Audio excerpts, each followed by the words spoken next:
Embrace the dark sensation. Rise from the ashes. Line by, embrace the pain.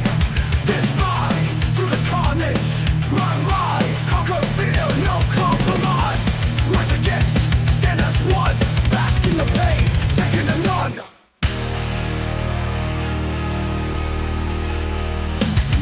Destruction.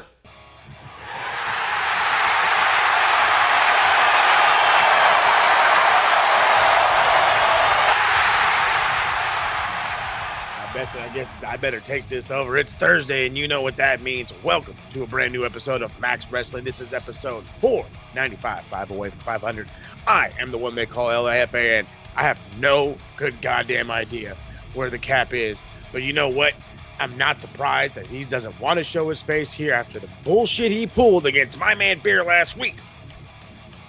That's Promo Slam, and this is this week. So nevertheless, let us move on. Coming up tonight, we will look back on absolute scenes from SummerSlam as the original Tribal Chief has made his glorious return and the Judgment Day absolutely implode. No thanks, or all the thanks I should say, goes right to that dirty bastard two-timing slime, Dominik Mysterio, and of course, Finn Balor, you evil, evil bastard. And after the shocking scenes from Promo Slam, we will hopefully get some answers from the captain, and he better have some good ones. Plus, we hear from the brand new television champion, Cypher. And of course, you have to follow us on all these platforms to make sure that you're following and understanding what's happening. Hit the subscribe button right here on the YouTube. Go over to hit the SoundCloud, Spotify, Apple Podcasts, wherever it is you get your podcast. And let's do that all right here. Go hit the website, by the way, maxwrestlingnet.weebly.com for all your links and a whole bunch more. So, let's get into this whole week of madness. Can you hear me now? It's already over.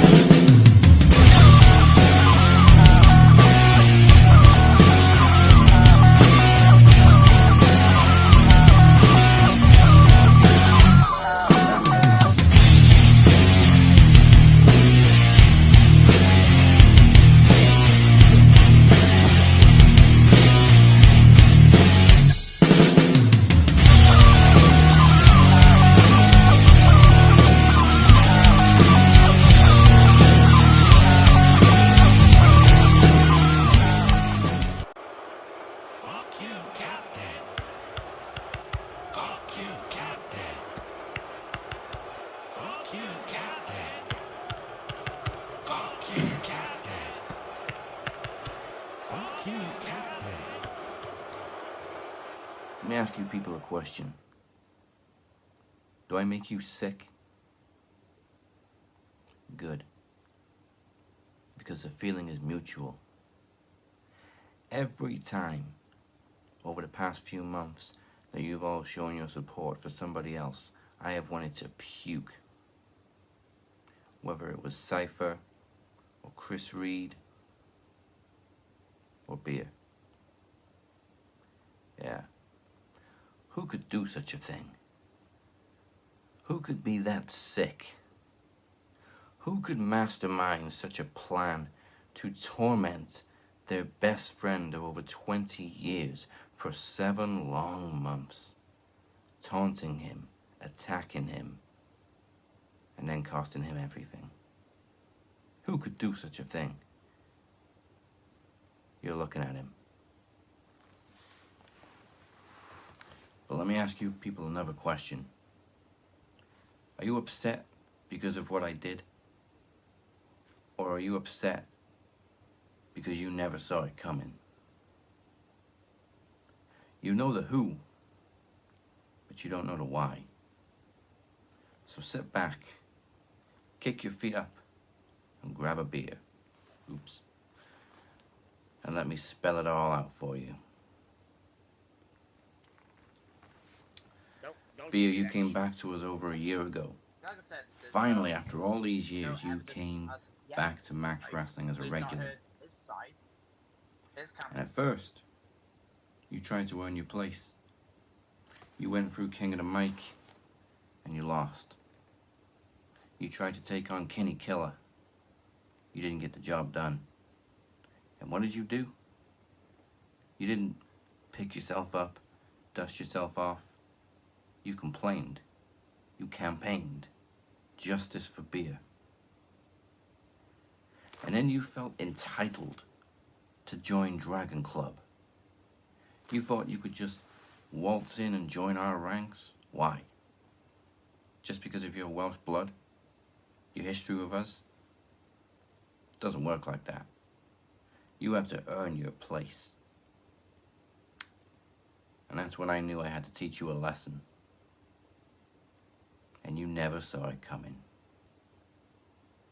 But it's not my fault you didn't see it. Because I have been leaving you clues this entire time. From the very beginning, I have been leaving breadcrumbs, and you missed every single one. Let's start with the most obvious. My music project. The artist name, Captain's Revenge. But that's alright. You weren't to know that my revenge started with you. But how about the t-shirt I was wearing last week at SummerSlam? Not only was I dressed all in black, which, as we all know, is wrestling taboo that tells you someone is about to turn heel. But that t-shirt says, the traitors. Yeah, I am a traitor. And I played my game perfectly. I promised I was going to be there when you took on Teddy P. And I kept my promise. But you never saw it coming. Now let me take you back to where this all started. January 4th of this year, when you made your full return to the show.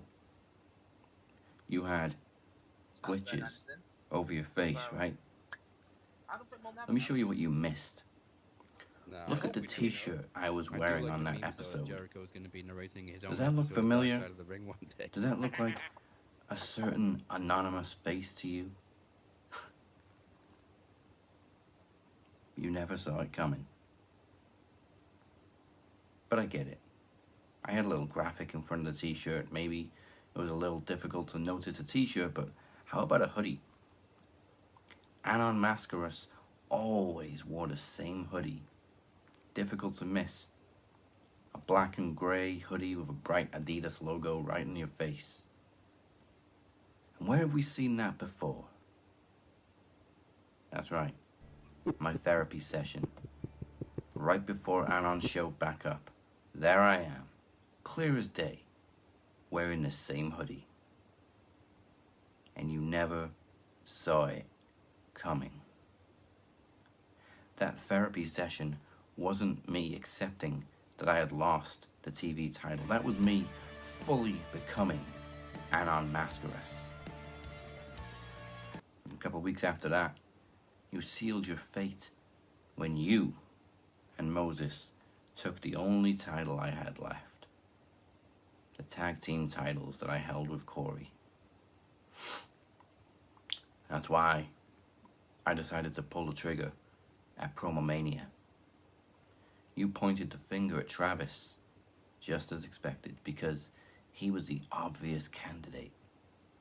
But what happened to Promomania? In come Census and Seven. Now there's 3 of us. And who do you think let them into your home? Who's coming conveniently to save the day? Me. I was there to save you because it was me that let them in the first place. And you never saw it coming. You didn't even question the fact that I didn't strike either one of them. I know who you are. Who are you? Then we get to Full House to finish the job. You versus Anon Mascaras. But you forgot about the other 2. Census and Seven, they beat you down like a dog. And that's exactly where you should have stayed. But you just couldn't stay down, could you? You had to come back. You had to keep chasing that dream. King of the Mic. You should have won. You were the only one that didn't break a single rule. You were the only one that deserved to be in that final. but everybody else provided me with the perfect opportunity to stack the deck against you. They kept breaking the rules. I had to keep calling for rematches, and in the end, your odds went from 50-50 to 1 in 4.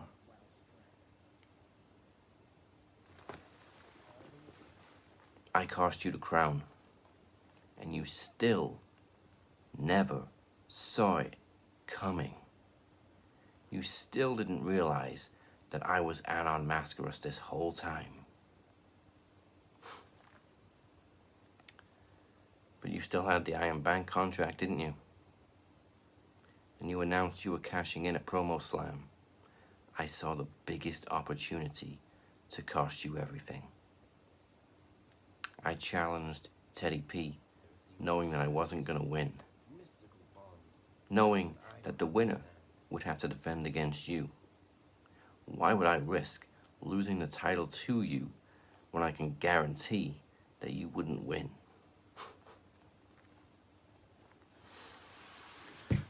Once again, I let the boys into your home. And for the first time ever, we get a good look at Anon Mascaras. We see Legion in its full form. We were right in your face, and you still never saw it coming. How could you not figure it out?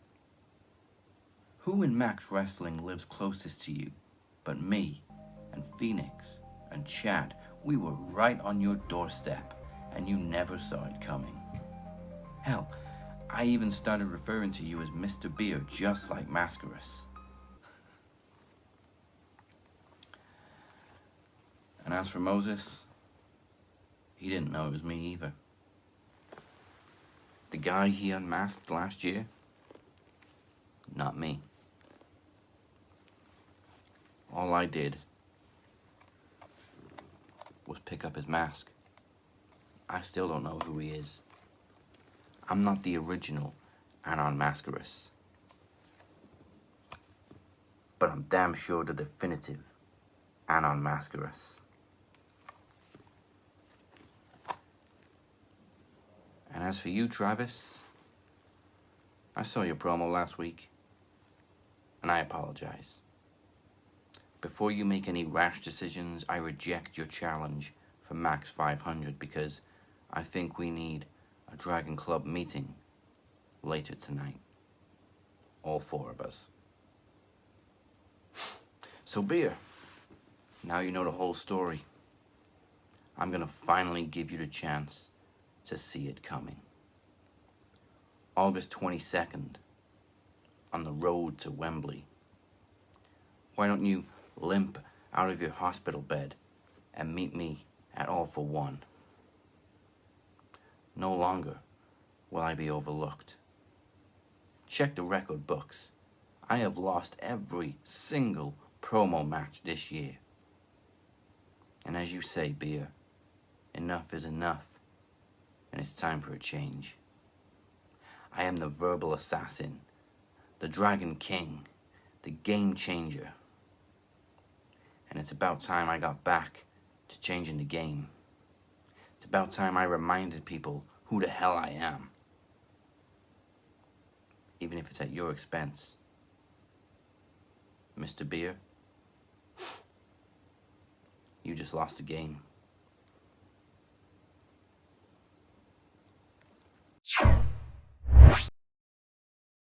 Well, you wanted answers.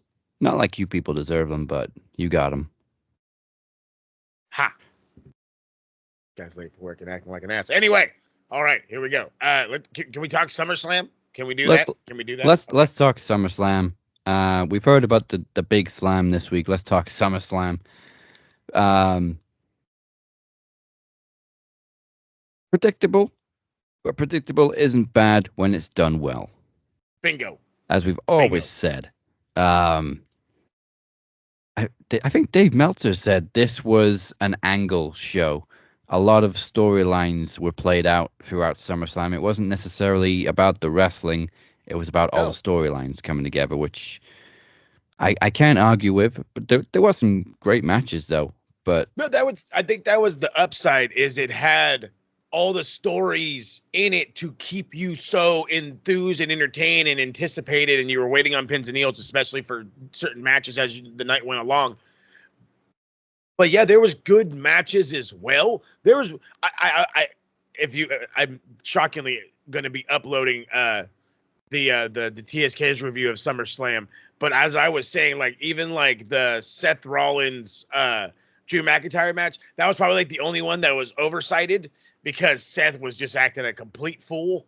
And then he's got like this first person cam.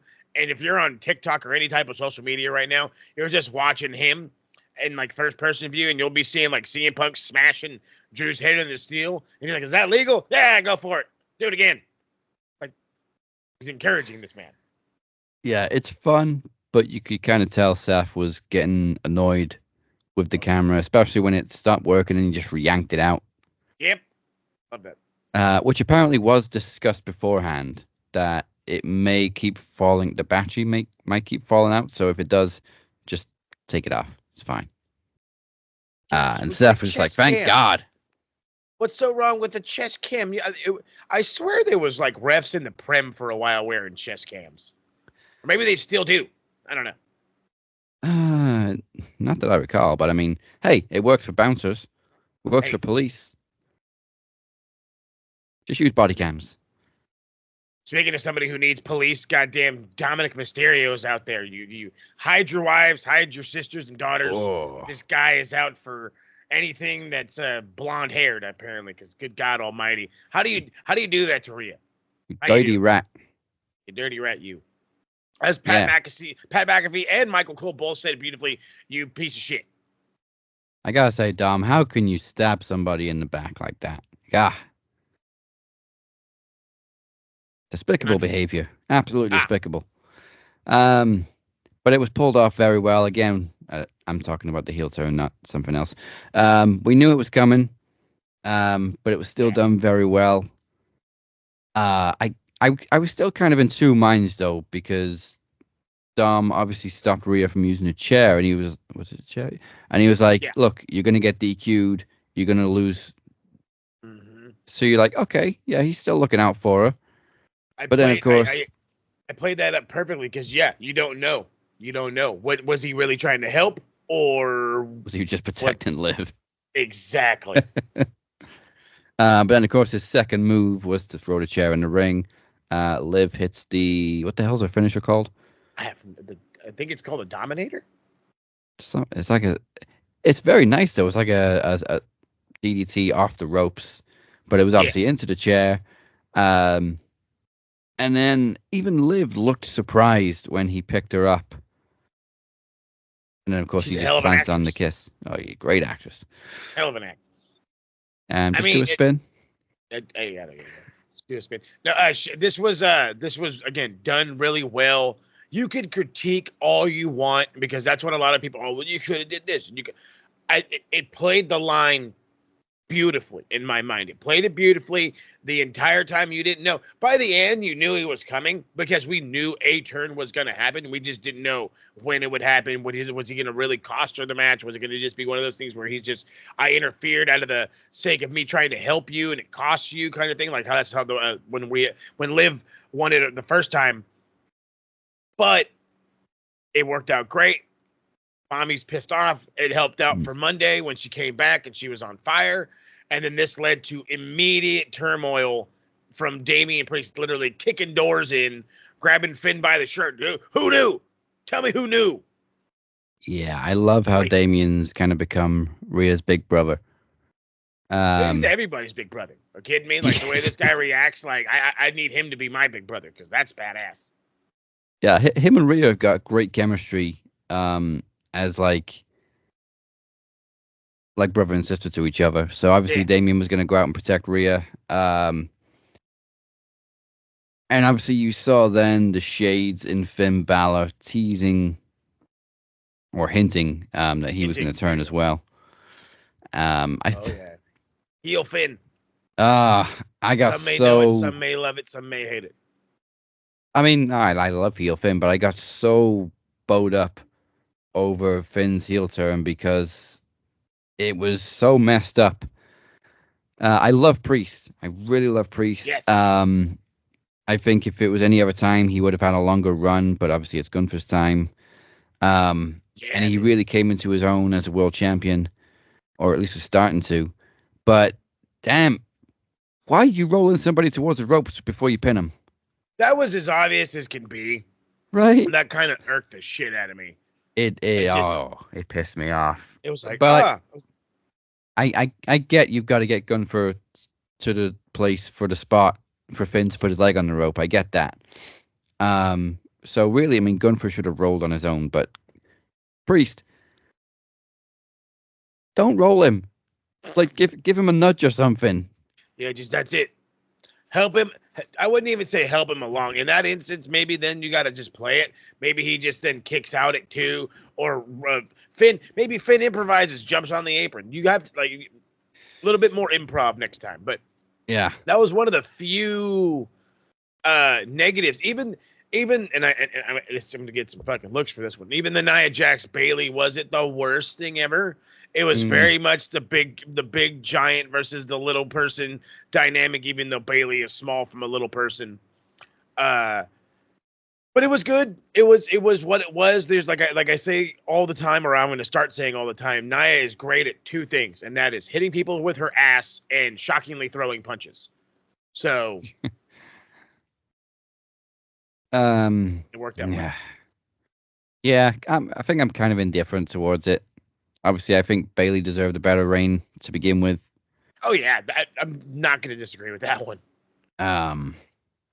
Yeah, it sucks for Bailey. I've never been a huge Nia Jax fan. Well, I say huge. I've never been a Nia Jax fan. Hey, but I can see how they presented her much better this time around. Yeah. Even if she's still not the Green best in the shit. ring. I don't understand how you're as green as she is and has got it. Well, you know what? And my wife pointed this out, and this is how you know shit is like this. Do you remember Alicia Fox? Everybody remembers Alicia Fox. And how god awful she was, and how long she was like a main eventer. I mean, she came from the Divas era. You didn't have to be a good wrestler then. No disrespect, ladies. That's true, but I mean, this is our generation, Alicia Fox. I always liked Alicia Fox. She wasn't the best in the ring, but she was great at selling. Oh yeah, hell of a sell and shockingly an entertaining promo. Yeah, she was batshit crazy in a promo. Hell yeah, she was. That's the whole point. Whereas Nia Jax's promos ain't good. No, they're not Mercedes bad, but they're pretty bad. They're up there. Thank God they're scripted. Somebody's writing them down for. Broad Breaker got the revenge he should have got. Great match, absolute. And not a complete and total squash, but still a squash nonetheless. And my only complaint there is, why was there such a long, drawn-out match the first time? Like, I think it was like 15 minutes, but it was really back and forth the first time they wrestled at Money in the Bank.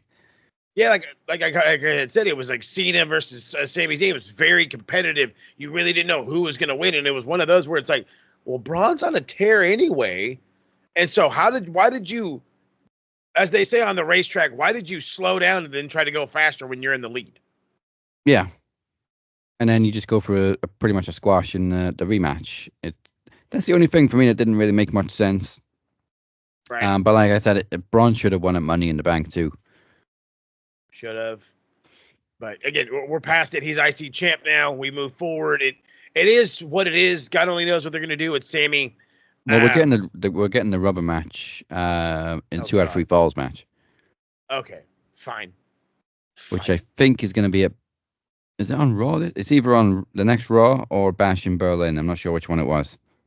But okay, I have to check. Yeah, we're going to get the decider. God damn it. I have to check out Raw. LA Knight finally wins the belt. Finally. And you know what? Give Logan Paul his flowers. Yes, he's been controversial, but he's so fucking good. It's not fair. It's not fair at all. It is not fair. He has no right to be this good. No, we're supposed to hate this guy, and he is ridiculously talented. He was made for pro wrestling. He's a fucking insane athlete. He is an insane athlete. I do not understand how somebody of this athletic prowess didn't have at least a fucking like college. I mean, granted, yes, he was making YouTube videos, didn't need to worry about going to college. But I'm just saying, like, this guy, he's and this is like an old ass video or whatever, but he was actually trying to compare himself to shit Montez Ford would be doing. And again, Montez Ford was a top level college it was a goddamn it. I don't want to say like he was more of a just like a track and field star. That's the fucking thing I'm talking about. Oh Track yeah, and I field can see that. because he would be doing like long jumps, he would do the hurdles, he would do sprints. Even Bianca was a part of that as well. So that was their whole life. And to see this dude who again went from making YouTube videos to wanting to be a fighter to turning into a pro wrestler and actually showing people he can do it and do it so very, very well, which is beyond shocking. I'm again, I have to give him his flowers. I give him his due. But Yeah. LA Knight absolutely needed this championship. He got it. God only knows how long he holds on to it. About as long as Logan Paul, but with more defenses, I hope. Please. That was the only downside for Logan's reign. Even Undertaker went on Impulsive and was like, dude, you made the US title so relevant again. Mm-hmm. So True. you know what? People may not like Logan Paul, but he really does push the WWE and he promotes it so well. And if he'd have defended that title more often, he would have been a great US champ. Oh, we'd be talking about him as one of the best. Yeah, but as it is, he has the longest WWE reign. He did a lot to expose the US title, put it out there. There you go. He just didn't defend it very much. No, and again, that you can call that the Brock Lesnar effect in a way. You know what I mean? Oh well, you're doing Brock Lesnar's champ. Brock Lesnar's champ. You know, it's recognizable. It's recognizable. You know, it's a household name, if you will. But he put a lot of relevance to it. He brought it up into a different echelon. The fucking mainstream people started to remember the U.S. champions. You know, there's more than just that. Hell, I mean, you could even say that thanks to him, MJF is like, I want to be an American champ. It's not true. It's not true. It's just, you know, American versus the UK at all. And it's just, come on. But I had to throw it out there. MJF is really trying hard to. Oh my God. I will get into this guy's Lex Lugered out everything when we get into Dynamite. But I swear to God, bro, that was the most Lex. All he needed to do was a torture rack. If he did a torture rack, it would have been over. MJF is trying to basically do for the UK what Sergeant Slaughter did to the US. Yes. Except he hasn't defected. He's just, you know. But anyway, that's the level of country versus country we're trying to get to for All In for Ospreay versus MJF, and it's a very personal feud. But we'll get into AEW a little later on. When we predicted SummerSlam last week, we had all singles matches, and we were like, they'll probably add a tag match on SmackDown or something. They didn't. The card stayed exactly as it was. All we had was singles matches all night, and I really like it. I loved it. It made every match feel that much more important. They were spaced beautifully. There was nothing that should have been before. Everything lined up. It was a great flow. Yeah. If again, and this is just me being an asshole because we're used to fucking match on AEW, just fucking go until your nose bleeds because the cocaine. This one was like you got breaks, like you got a good match, little lengthy. Here's a video package. Here's some commercials. Go take a piss. Go, you know what I mean? Go grab another beer, whatever. They gave you the time, and and then at home that sucks. For the people there, they're like, oh, thank fucking God. So I'm in the middle. I'm in the middle. You get rid of the breaks, bro, and this is one of the better shows I've watched all year. But that was my only hindrance. Saying that, like, this didn't feel like it dragged as much as PLEs usually do when they're full with commercials and ad breaks and shit. They feel like they go on forever. I This think one, that's the anticipation of everything. yeah, maybe that too. But yeah, these breaks didn't really feel all that long. It was like just right. But I really could have done without the product placement ad with Alpha Academy because I Oh friggin' God, hate those product placement ads. They're so cringy. the TSK, like, I really do wish we recorded our reaction because that was, I'm still laughing at the thought of it. So we're all kind of sitting, and I'm just like, oh hey, cool fucking man shave thing. And they're all doing the thing on the. I was like, well, that's weird. Another man shaving another man's head, but we'll not get into that. To each their own. And then in comes Otis, and I'm like, it's either gonna get really weird or it's gonna get real hairy, and he got a little bit of both. Yeah. And he's got the razor and he's going down. And I'm like, oh no, whoa. We're not on Netflix yet, fam. We're not there yet. And he just does his belly.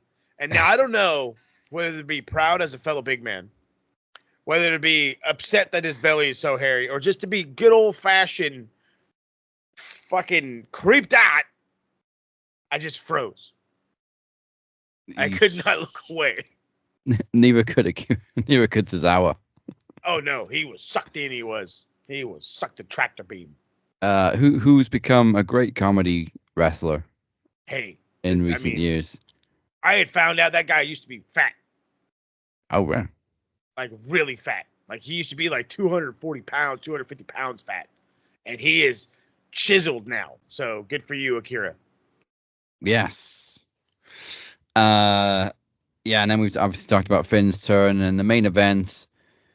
Last week we were saying it shouldn't be Cody and Solo unless Roman is returning. Otherwise, it's the least deserving of a main event spot over Damian and Gunther or Punk and McIntyre. But yeah, obviously Roman did return. Got a huge babyface pop. Huge. The only thing is, like they used, first of all, his new theme, which I think they used at WrestleMania, is great. I love the opening drums, but maybe they should have gone with the original Head of the Table theme just to recognize that, oh shit, it's Roman. Even though you knew it was Roman anyway, but because I didn't instantly recognize the theme, my brain kind of went, wait a minute, is it what?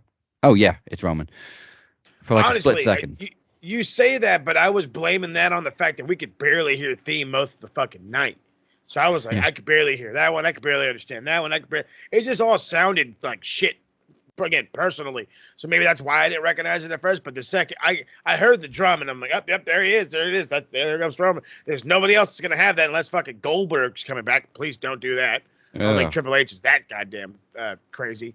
So, but his return was awesome. Fucking monstrous pop. People are still talking about it. However, within the still talking about it, there is some negative and how people are like, oh, you did it too. I thought too, maybe it would be too early. And I still feel like it's but how much longer can you wait? We're going to really wait till Survivor Series in November. Like, was it September, October, November? Yeah. Yeah. We're not waiting that long. Again, yeah, which Survivor Series is one of the big four, but it's not as big as SummerSlam. Exactly. So I think SummerSlam was the latest you could have had him return, unless you wait till the Rumble or Mania next year. And are you really going to have him on the shelf for a whole year? No. Not with the way this bloodline was tanking, and it was. No, I mean fast. that's probably where we're heading for War Games. Let's be honest. That's fine. Whatever ends this thing sooner. I like how there was no nonsense. Like, I expected a bit of a tease where Roman's looking at them both and you're like, who's he going to hit? But there was no hesitation. Runs in. I mean, he walked slowly to the bend. It was. And then you get past that bend. Just runs into the ring, drops Solo. Huge ooh-ah. Probably the loudest ooh-ah I've ever heard. Oh, yeah. Beautiful, beautiful spear. Again, excellent work. He looks ready to go. He looks prime time. He's the OTC. Yes. Original Tribal Chief. The only tease we really did get was obviously him and Cody staring each other down. And almost like a nod of respect I really wanted a handshake. Yeah, I was because I still felt like this was like a challenge in a way. Like I'm coming back for what's mine. And Yeah. I would have preferred a handshake just so we know he's focused strictly on the bloodline. Yeah, as it stands, it's like how does he actually feel about Cody? Mm. Obviously, there's still some unfinished business there. They won a piece. Mm-hmm. But like they're both baby faces now. You kind of wanted that. Like Roman spent 2.5, 3 years demanding acknowledgement. You kind of wanted him to acknowledge Cody as like, okay, yeah, you beat me, but I'm not here for you. Okay, confirm or deny for me real fast. Did it Rock and Austin go 3 times? Yes. And on the third time, weren't they both faces? Oh no, Or at Rock was least heel the third. beloved? They were Oh, that's both right. they were both faces in the second one, and then That's Austin right. turned heel at the end. That's right. Okay. Yeah, and then the third one, Rock was Hollywood Rock, and obviously it was Austin's last full-time match. That's right. He was doing the goddamn rock country. And chasing down the Hamburglar. No, not the hamburger. Leave him alone. Yeah, SmackDown's going to be very interesting tomorrow for the first time since Mania. Yep. SmackDown has been desperately missing Roman Reigns, Desperately. and it's weird how we're sitting here, we're heaping all of this praise on Roman, where we grew to love his heel gimmick, because it was about damn time that they turned him heel, and Yes. he did great work as a heel. But we also criticized his booking in terms of he shows up, takes weeks off, comes back, beats somebody else, goes away again, and cuts the same promo every week on SmackDown. But once he's gone, and you see the Timu bloodline, Mm. is when you realize you actually miss him. It's the Cena effect. It, perfect. What? Yeah, you're trying to give us something that was, and nah, I want the original. No, Mom, I want the brand name cereal. God damn it! I want Fruit But Loops, not Tutti Fruities. it's like we've always said, if you want to be a super successful babyface, you got to be a super successful heel first. Hey, And John Cena may be a gray area because he was a heel first, then but he was too popular as a heel, so they had to turn him face. And then, of course, he became a household name, and then never turned heel again. But we've seen it with Rock, we've seen it with Austin, we've seen it with Taker, we've seen it with Triple H, Shawn Michaels, uh, Flair, yes, and now we've seen it with Roman. Super successful heels, then they become beloved baby faces, and love. Roman is absolutely beloved right now. He's got that super presence and aura that, like I said, I haven't seen like a instant atmosphere changing presence like that since the days of Rock and Austin. Even when Cena comes back now, like the mood changes, but it's not like holy shit. It's more like, oh, Right. cool, Cena's back. Yeah, it gives you that vibe. Oh, cool. No, it's a little nostalgia. It's a little bit of who's he going to put over. It's all good though. Yes. But I did gloss over one fun fact, and I did talk about it in the TSK. So CM Punk never lost the AEW World Championship. Right? He beat Ricky Starks in his return, then was fired from the company. Again, still never losing the AEW World Championship. Yep. Drew McIntyre is the first guy in over 400 days to pin CM Punk. He is the new AEW World Champion. Yeah, Drew McIntyre is the real AEW World Champion. That's right. Write it down, Tony Um, Khan. you know what, though? Swerve and Drew would be a great match. Hey, fuck yeah, it would be. Fuck But yeah. yeah, let's finish it with Punk and McIntyre. I need to rewatch it Yeah, you because do. And I try not to pay attention to Seth, and it's hard. I think that's my problem. They added Seth to it when it didn't need it. And I said this, and I was very blunt with my immediate or initial review, and it was there was two dudes having a wrestling match, but I was paying attention to Seth Rollins. Yeah, It was Seth Rollins with two dudes in the ring. You know what I mean? It was just Seth was everything fun. revolved on Seth. Seth was fun. He was entertaining, but this should have been a knuckles down brawl between two guys, and that's it. Hell yeah. So I need to rewatch it to see if I really think it lived up to the hype or not. I mean, from what I remember, it was a good match. It was a great match. It was entertaining. It had flow. Yeah, they both took some good bumps. Punk didn't get injured. Hey. But then again, if you look at the DDT that he took, I was even modified. Yeah.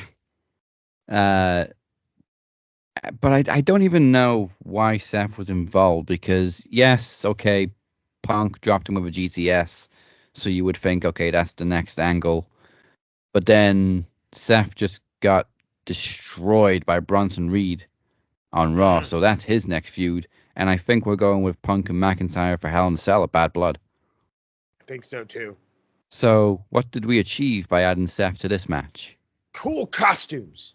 Cool costumes and a ref I cam. don't know. I really don't know what else, dude. He's an attention magnet. And it's not a negative when I say that, because that's the point of Seth. He's so good, he's so talented that he's gonna grab your attention. Whether that means it's gonna hinder the match that he's supposed to be reffing, or that's just what it is. It's an attention grab. It's a gamble it's a gamble they felt they needed to take. It's a gamble they really shouldn't have taken. Even if Seth just interfered, just to get that vibe of, well, at least Seth got involved. That's all you needed. That's all you needed. You didn't need him being in there because I cared more about him cackling. I was laughing when he was tying his shoe instead of doing a 10 count. When he's laying up on the ropes and they're fighting outside. I was more intrigued with just how lazy a referee can be. And Seth Rollins showed all the laziness of all the referees.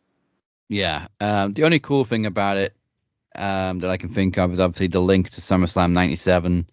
It wasn't just the fact that they had three guys in there who were all beefing with each other and one of them was a referee, but like they all kind of paid tribute to Taker, Shawn, and Brett. Punk doesn't need an excuse to pay tribute to Brett. He does it all the time, but he was in the pink and black. Yes, he was. Seth, his ref costume was very similar to HBK's.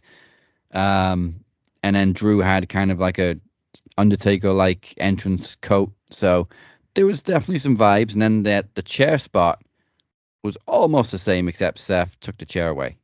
Yeah, I was just going to say, I was like, yeah, right up until Seth did Seth. Yeah, the only difference was Shawn actually blasted Taker with the fucking chair. Fuck yeah, he did. And this was 1997 when they didn't really protect headshots. Like Shawn belted him in the face with that chair. You want to know what protected headshots looked like in the 90s? That's about it. Except Taker didn't put his hands up. Nope. He took that chair a swinging right to the face. That's right. That's right. There was a good handful of dudes in the 90s where they just said, all right, clench your jaw real tight. And that's what they did. Stiff your neck, clench your jaw. And now, of course, this type that is very much frowned upon, and we've come to realize, yeah, that's probably not a good idea. TTE. That's not healthy. Not good for your brain. No. Just go ask that one guy. But yeah. And you know what? SummerSlam was that good. I can't even complain about the celebrity involvement. Normally, I hate these segments, but we talked about how unfair it is at how good Logan Paul is. It is so unfair that Jelly Roll hit a beautiful shot. I know you got to give a lot of props to Fury. Was it Fury or which one did he chokeslam? I think it was Waller. Waller. You got to give props to Waller for fucking leaping up and selling it, but it looked so good. Jelly Roll hit a beautiful go on tour today. Kane chokeslam. It was monstrous. I'm like, okay, Jelly Roll, you strong. No, he just went up for you, but that's fine. That's fine. I wasn't loving the concert, but his involvement with the Miz and R-Truth and all that was good shit, quality. Again, that's a lot of this is DX humor. It's still gonna feel like DX humor. I know that's a cliche to say that because Paul Levesque, Triple H, is running the game, running the show. But I'm just dropping all of his names apparently. But it's it's funny. He knows what funny is. He understands funny in wrestling, and he's playing it up. You know what I mean? You can have great matches. You can have great stories. You can have the drama. You can have the heartstrings, the hatred, the whatever, and then you can have the happy. You can have the funny. You can have the quirky. And I mean this in the nicest way possible. I do. Now that William Regal's been back and it could probably be on TV soon, I need just for a night. I need Eugene back for one night, just so I could get the Triple H interaction again, just so he can like walk up and see like William Regal and Eugene and get like a little scared, like, "Oh, how you doing? Are they taking good care of you? Like, do you need anything?" Like, just to have him to be extra over the top, just so he doesn't get his ass beat by William Regal. I was a fan of Eugene. I get, you can't really do that stuff anymore. Credit to Nick Dinsmore. He played it so well. He was just so convincing. Beyond convincing, dude. Beyond convincing. And you know what? Eugene was entertaining. Yes, it was maybe in bad taste, but it's pro wrestling. Everything is exaggerated. Thank you. Thank you. We don't come here looking for Golden Globes. No. We come here for a Jason Statham movie. And we get it, and at this point, we're getting it with a little bit of Will Ferrell thrown in the middle. Yeah. I'm all for it. Christ, it's a megalodon. That's my best Jason Statham. That's really good, I think I said this SummerSlam was one of my top 5, and I still feel that way, even though I'm going to go back and try and rewatch some of the matches because, I don't remember every detail, but from what I remember, it's still that good. I still put 2002 as my top. But yeah, this was definitely top 5. A lot of good shit happened. A lot of storylines paid off. There was literally one negative thing about this year's SummerSlam. Uh-oh. I had to watch Machine Gun Kelly on my TV, and nobody threw him off the fucking stage. God. Well, there wasn't a stage, but this guy in his fucking clothes, circa 2001. As soon as he took that, 1999. I don't know. All I know is this guy is as old as we are and is trying to fit in with kids that are 14. As soon as he took that hood off, I was like, okay, Logan, now you can lose just for bringing that numpty out. And the thing that kills me is you'd think he would want to play hometown hero being from fucking Cleveland. But no. He gets booed even in Cleveland. Well, because he's a dickhead. I mean, yeah, don't get me wrong. They popped initially because like, oh, it's Machine Gun Kelly. He's from here. Oh, but then they were celebrity. Like, then they kind of remembered, oh, wait, he sucks. Oh, it's Machine Gun Kelly. Yeah. But yeah, great SummerSlam. I can only imagine how good Survivor Series is going to be if this is how Triple H is booking these big-time PLEs. I was thinking the exact same thing. How much better are we going to get going to the bigger shows going on? But at the same time, with the bar set right here, where's Tony Khan going to hit? Is he going to hit above it? Is he going to hit below it? All In has a giant measuring stick to attempt to measure up against. Yeah. But again, you know what? I'm just happy with the card. Even if there's no big storyline payoffs, the card looks banger after banger. So let's go. Let's go, TK.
Be wise, mortals, not stupid. The demons always rise. This is it. My destiny has finally arrived. After months and months and months and months of frustration, let me talk to you. That World Heavyweight Championship is finally coming to where it belongs. I've been waiting months. I got attacked in my own home. And now this is destiny.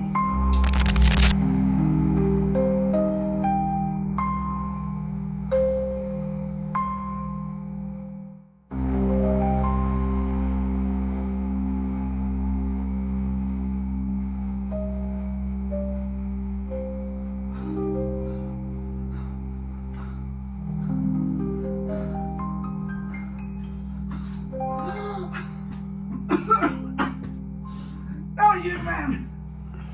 Not you. Brothers at arms. Your search is over. It's all over. Now you know, you dumb son of a bitch.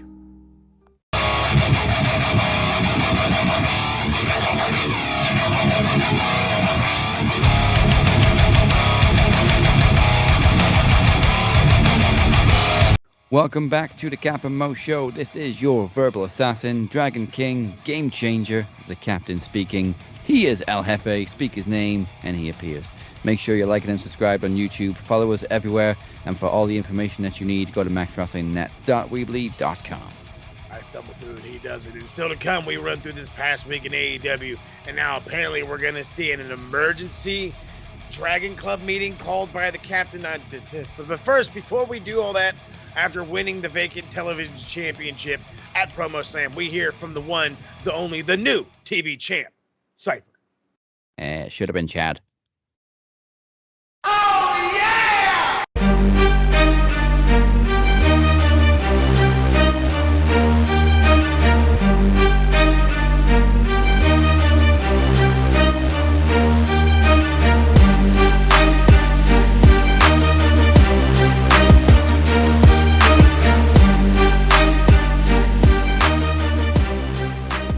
Chad Santos Mascaras Malcolm, Coach Walker Texas Ranger Anderson.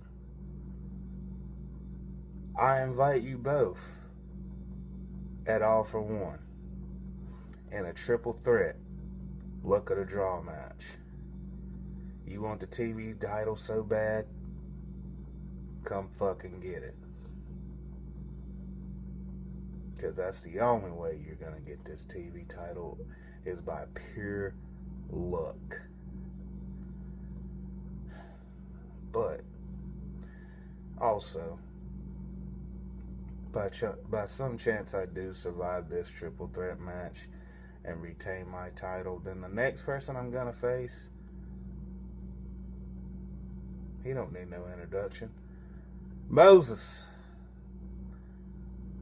Let's see if we could turn that 3-time into a 4-time, or let's see if you got what it takes to take the TV title back, shall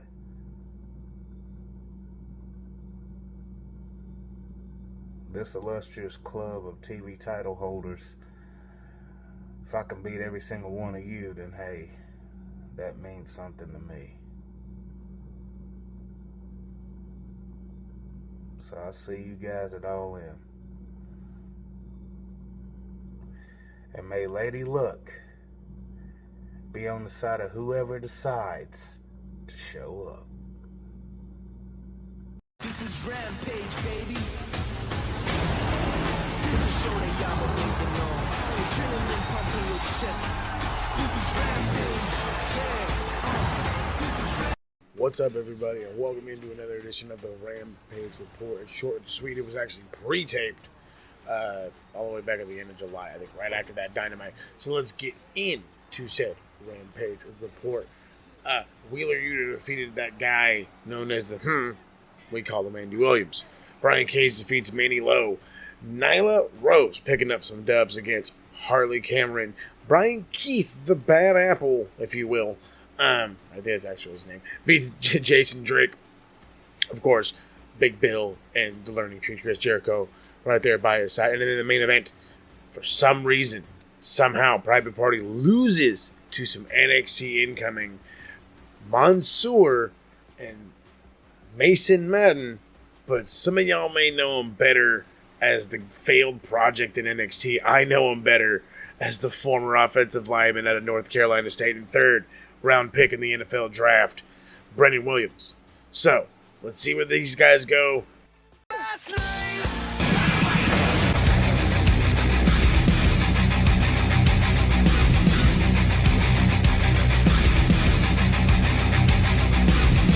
No All right, let's get into NXT this week. What's that? Oh, yeah, that's right. Yeah, no, obviously. Thanks a lot for that one. No sweet kick down from my man Beard. Yeah. Live from the hometown of the current reigning tag team champions, North Carolina, last night on Dynamite, the opening match was MJF, the American champion, coming out looking just like Lex Luger minus the blonde hair and the magic bust. Takes on Kyle Fletcher. Gets a win. Kyle Fletcher looks like an absolute stud every single freaking time I see him come in. This brainbuster looks devastating every single freaking time I see it. After the bell, we see Will Ospreay break out of a locker room, which somebody had locked him in there, and we can't really tell who. He beelines it to MJF after MJF decides to blast the referee with the title. Then he goes after Kyle Fletcher with the Dynamite Diamond ring, continues to assault him until Will Ospreay finally saves him, and he's begging for the ref because he got it left bloodied. And he was going, or actually, I know I said he did end up hitting the Tiger Driver. So it was all the freak out, the anticipation, the animosity between the two has been built even more. I cannot wait for All In. Speaking of something else, another match I can't wait for. Mariah May, absolute just destroying. Actually, this was actually a good match by Via Van Eyde too. Both ladies win at it hard, very strong style. But Mariah May ends up winning with a Storm Zero. Shocker, wink, wink, nudge, nudge. After the match, Toni Storm pops out from the crowd and actually attacks Maria May, but the referees stop it before she uses her shoe. There's a big old pull apart again. I need this to be a death match. I know we fucked up one death match. I do not think they're going to fuck this one up. You got to give it to them. Katsura Shibata getting some Dynamite time, defeats the Bad Apple Brian Keith with an armbar and immediately gets attacked by Big Bill and Chris Jericho before the trip from before that we get the whole there's the blasting of Brian Keith with the FTW title. Hook finally makes his return, looks a little bit bigger. I was kind of hoping he'd come down with his dad just for a little more animosity towards Chris Jericho, but we didn't get it. We did get a very good promo, though, from Jack Perry, cutting the back, pre-taped, that whole thing. Somehow, some way, it was interrupted by Taco Bell commercial, and then immediately following that promo, went into another Taco Bell commercial. So he's going to have to back up for his six-man championship match. Obviously, this Rampage, or this Dynamite was sponsored by Taco Bell. We have to put that one in later. Renee then teleports, speaking to Hangman, and he is just purely focused on Swerve and says that he's going to do everything in his power to go get what he deserves. And an earlier sit down, JR looking like he's continuously losing weight. Good for him. Talks to Swerve Strickland, reflects on his path at becoming the world champion and how he will face Bryan Danielson at All In. Again, a lot of respect between the two, but at the same time, Swerve wants to establish himself, or is going to continue to establish himself as the best wrestler in the world. Orange Cassidy, the conglomeration could not make it somehow to fucking North Carolina. I don't know how now. I have no idea how you can't make it to North fucking Carolina. Sorry, Trav. But he ends up getting some hometown backup in FTR, and they end up defeating the team of Roderick Strong, Roosh, and the beast known as Mortis, which is the worst fucking name ever. You really just need to call him the Beast or something. Just change his fucking whole name. Shockingly, Roosh takes the pin, gets hit with a shatter machine and an orange punch. Right after the match, they're interrupted by the Acclaim as security pulls the two teams apart. And all of a sudden, after being good guys, the Acclaimed are somehow bad guys. I don't know what the fuck's going on in AEW. That came out of nowhere. Really out of nowhere. Backstage, Christian Cage is just the patriarchy is, for as little as they're on television, they're still one of the best things happening. So he's talking about the House of Black and how it's going to be the House of Black versus Bullet Club, or the Bang Bang Gang, if you will, on Collision for a chance to face them, to officially become the number one contenders for the Trios Championship, as he says. And they will go down at All In and he will be the special guest referee for that first 6-man match. So that's already a curveball. Makes you want to watch Collision. Something I don't want to watch ever again. Camille just comes in, destroys fucking 2 Jahoobs. Then we have to fucking listen to Mercedes talk about her killing Jahoobs, and that's pretty much all she talked about, how she's strong and all this other crap.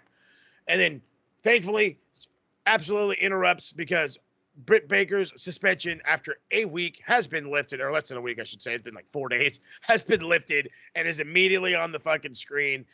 She's saying that pretty much the biggest line, or the best line, I would say, is she then told, I almost called her Sasha. Oh, told Mariah, God damn it, told Mercedes. There's too many M's around here. Told Mercedes that it doesn't matter because once you don't have your way, you're just going to take your ball and go home. Which, again, she said in an AEW press conference that she kind of hopes to go back to WWE at some point. So, I mean, it's obviously on the mind. With Ricky the Dragon Steamboat, absolute wrestling legend, on commentary in a shockingly decent match. Jeff Jarrett versus Bryan Danielson. Jarrett blasts Danielson as he's coming into the ring with the fucking guitar, the bastard. They fight everywhere. They fight in the crowd, fight by the stands. Danielson picks up the win with the Busaka knee. After the match, respect is shared between them. Swerve Strickland interrupts and challenges Wheeler Yuta for his own warm-up match next week. Swerve versus Wheeler is going to absolutely bang. This was I like this episode of Dynamite. I did feel like we got a little too much of the talkie, but then again, we have to build towards All In. And the best way to do that is you lift the Britt Baker suspension. You let her talk to Mercedes Moné. You bring back Jack Perry, or not Jack Perry. You bring back Hook so he can have his match with Chris Jericho. Finally win back this FTW title. Hopefully get rid of it. You know, we're closing the gap. We're getting ready to hopefully pull the WWE moves and finish some stories while having some bangers at All In. I don't remember the last time I heard a "This is awesome" chant in a Jeff Jarrett match.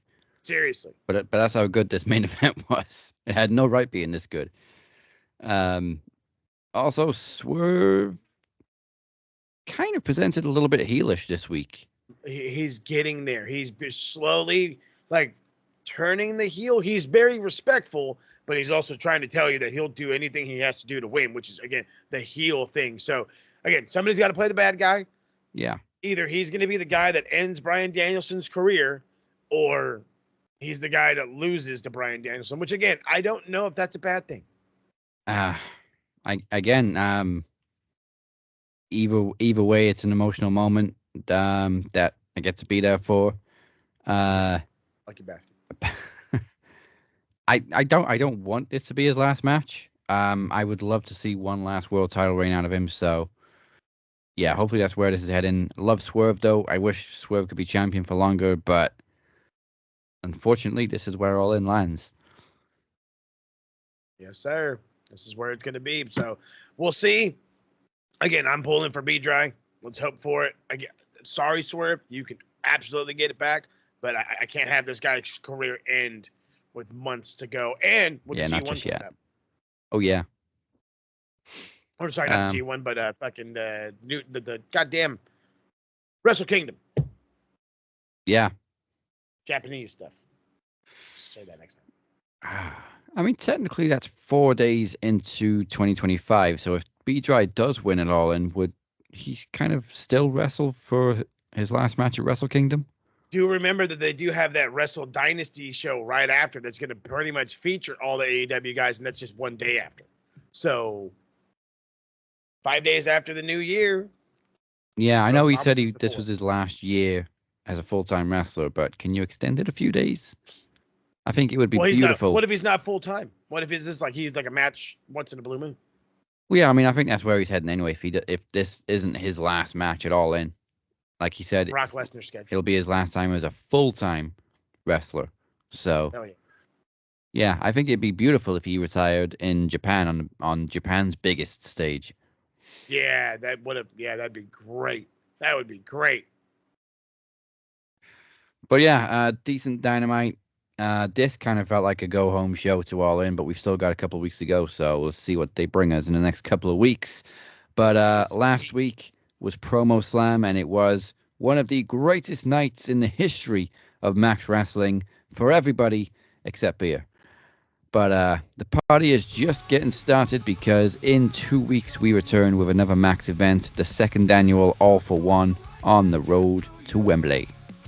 Try to leave my man Beer alone, but already announced 2 matches already announced this week. After last week, Beer will get his shot, his rightful shot at revenge, as he goes one-on-one with this a-hole over here, the captain, for the first time ever in a promo grudge match. A little uncalled for, and it's going to end exactly like last week. But also announced earlier tonight, a rematch from SummerSlam. Cypher, the new TV champion, has offered the lawyer, a.k.a. Census Mascaris, a.k.a. Chad Malcolm, and Travis the Walker, no longer the coach, Anderson, another chance at the TV championship. And once again, it will be luck of the draw rules.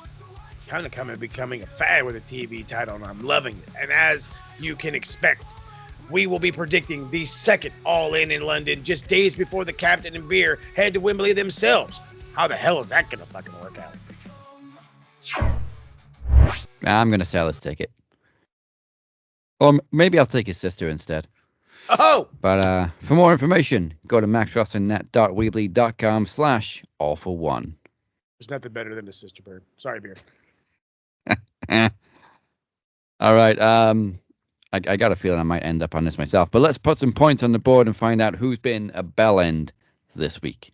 A bellend? You're a bellend, mate. Look, bellend 1, bellend 2, big veiny bellend over here. Well, sir, you called it yourself. I mean, how could you not end up on this thing? You quite literally, for months on end, tormented your longtime best friend for no good apparent reason other than he decided to join your club just cuz. Just cuz. This was the Dragon Club. This was the Welsh blood. That was the thing. The Welsh this, the Welsh that. There was a Welsh oath. You guys spoke in Welsh, for crying out loud. You all support Wrexham? You still have to earn your spot. Like the blood isn't quite enough to get into the club. Look at Trav. He's borderline blood, and he's in. But you know what? Beer just did a little bit too much of that. That's all. And just like Cody and Dusty said, you know, if you want to get to the top, you got to go through hard times. I don't think I'm just putting him through hard times. Totally turning on your best friend, but that's besides the point.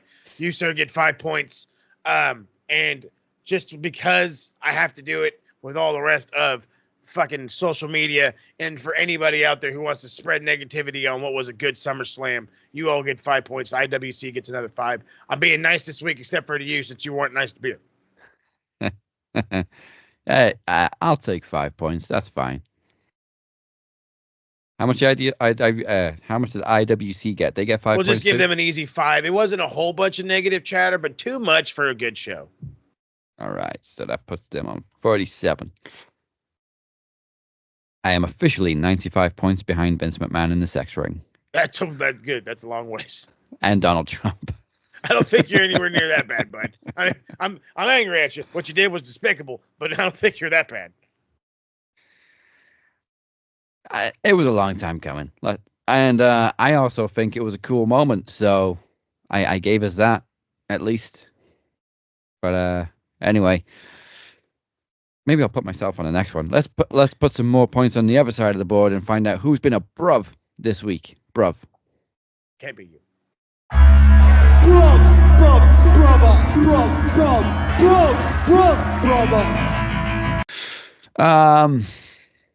You know what? I'm gonna give 10 points to a great bruv, and that's Beer.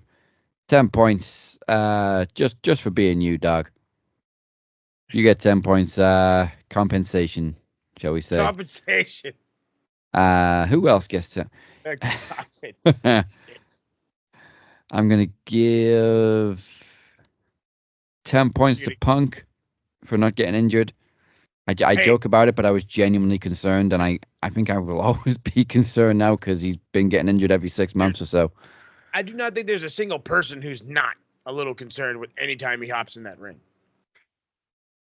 Apart from the people who genuinely hate the guy. Hey, that's not my problem. All right, so 25 points on Punk. Oh, Beer, you're not on the bruv board yet. Well, you are now. You got your 10 points. There you go. There you go. Let's see. Who else was good this week? Seth. Got to give Seth Seth. 10 for literally distracting everyone and watching the Seth Rollins show instead of a Drew McIntyre CM Punk match. Yeah. Oh, wait a minute. Is Roman even on here? Oh, hey. Shit, Roman's not on the board. Roman, you're on the board now with 50 points. 50. Right off the bat. Because it was reckless. It was a giant pop. I think that was the best entrance I've seen where somebody has literally just walked to the ring. There was nothing special about the entrance, no pyro, none of that. He just walked out there. And the atmosphere was incredible. You're telling me.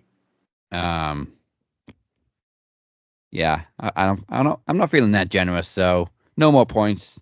Those are the bruvs from this week. I would have given the new TV champion some points, but unfortunately it wasn't Chad. So, and also Teddy took Feeney's knowledge title, so no champions are getting points this week. So, thank you for joining us. I hope we rocked you harder than Legion rocked Beer's fucking cranium. Low. Before we close this up, let's find out what Host Mo and the TSK have for you Pencil Neck Geeks this week with a roundup of Click This. I got some business to attend to. We got a Dragon Club meeting. We are uniting. And I will leave you now with Host Mo.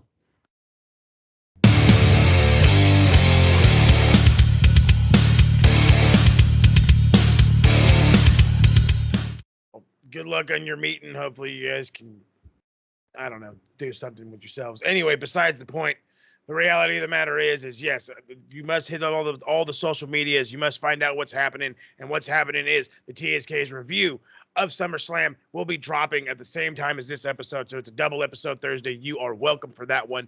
Past episodes of the TSK are still to be dropping with a brand new intro and outro, hence the reason why they haven't dropped it. Since now everything's done, everything will be dropping by this weekend.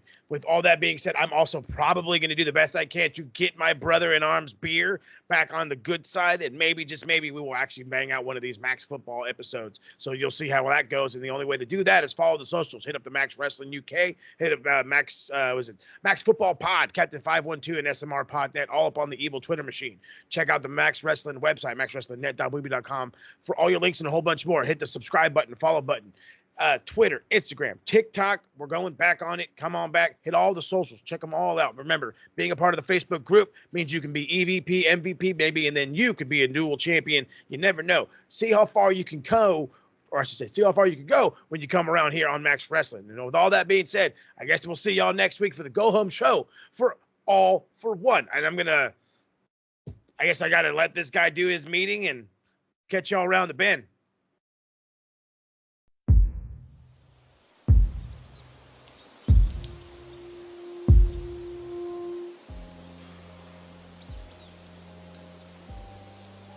Gentlemen, welcome to Pea Pants City.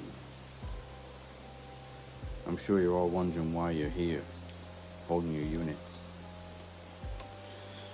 Last time we were all gathered was to welcome Travis into the club. Now somebody has betrayed the club. Not cool. You have no idea how not cool that is. I will shut that shit down, no exceptions. Even if you're family. But don't worry, I think you're all gonna be up to speed in a few minutes. One of you is so gonna regret crossing me in a few minutes. Each and every one of you has a reason to cross me. I get that. I realize I haven't had everybody's best interest in mind lately, but here's the thing. 2 of you stayed loyal.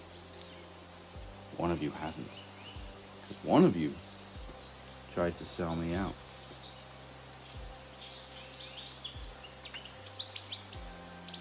So let's start with the most obvious one. The coach, Travis Anderson. Now, anybody would think that you've already turned your back on the Dragon Club with you running around with Corey and Chris down in Carolina. You've gone after your own brothers, including me. And let's not gloss over the most important point. You took my TV title and sent me on a downward spiral that I've only just recovered from. But are you too obvious? Chad, my lawyer, my original co-founder of Dragon Club. You and me standing on that mountain like a fucking Westlife music video. Then we brought in Feeny, and you have been my most loyal subject. Until recently, when you screwed your own captain out of the TV title. And then I kind of screwed you by making sure you didn't take any loopholes, and now you're not Mr. TV anymore, so I can see why you would also have a motive for revenge. And then there's Feeny. We've been allies, we've been enemies, and through it all, we've always been family. And yet, it was you that didn't want to give Travis a chance in Dragon Club. It was you that put him against me. It was you that gave him the opportunity to take my TV title. And a couple weeks ago, you talked shit about me and how I dealt with Anon, knowing that I was Anon. So maybe this was all revenge, because I've been making you defend your knowledge title so much, and now you're no longer champion. Well, newsflash, you were a fucking champion. So all of you have one reason or another to stab me in the back. You don't really think that you were going to get through this without being punished now, did you? I don't want to hurt anybody, but you are going to pay. So now I'm going to beat the holy hell out of one of you. I'm sure you're all familiar with Tilly. So all I have to do is pick which one gets the honor.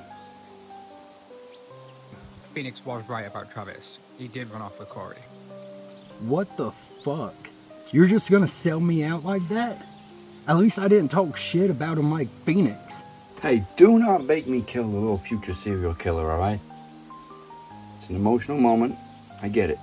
Everybody's sitting at the table waiting for me to order. I simply cannot decide. Wait a minute. I got an idea. Eeny, meeny, miny, mo. Catch the tiger by his toe. If he hollers, let him go. My mother told me to pick the very best one. And you are it. Anybody moves, anybody says anything, you'll lose an eye. And then we'll start. You can breathe, you can blink, you can cry. How you all gonna be doing that? Here's to it. Oh, taking it like a champ. Oh, you hear that? I think he said suck my nuts. All right, you two stand up.